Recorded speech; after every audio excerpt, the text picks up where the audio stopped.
കയ്യിലിരിക്കുന്ന ഫയലോട് വെച്ചിട്ട് പൊക്കോളൂ. ഓ, ഫയലില്ലല്ലേ? എന്നാ പിന്നെ ഇപ്പൊ പോയിട്ട് പിന്നെ എപ്പോഴെങ്കിലും ഒരു ഫയലുമായിട്ട് വന്നോളൂ.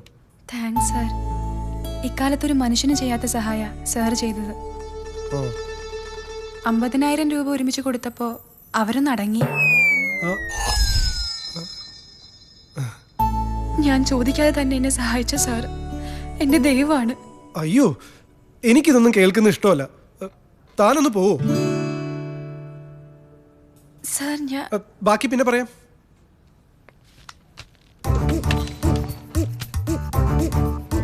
ഒന്ന് വരൂ.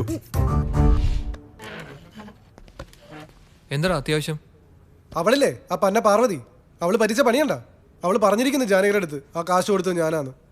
നമ്മൾ അവളോട് പ്രത്യേകം പറഞ്ഞിരുന്നതല്ലേ? മാത്രോ?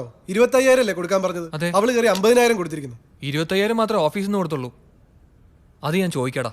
ആ പെണ്ണിപ്പൊ വന്ന് ഞാൻ ദൈവമാണ് അതാണ് ഇതാണ് ഒരുമാതിരി പൈങ്കിളി ഡയലോഗ്. അവളെവിടെ ആ പർവ്വതം? കയ്യോടെ കിട്ടിയാലേ 2 പറയാൻ പറ്റൂ. അത് ഞാൻ പറഞ്ഞോളാം. നീ പറഞ്ഞ ഡോസ് കൂടി പോവും, പിന്നെ കരച്ചിലും പിടിച്ചില്ലാവും. കൂൾ ഡൗൺ മോനെ. നിന്നെ ജാനകി കയറി പ്രേമിക്കുന്ന പേടിച്ചിട്ടാണോ? പോടാ പോലെ ഒരു സൈക്യാട്രിസ്റ്റ് വന്നിരിക്കുന്നു. ഡാ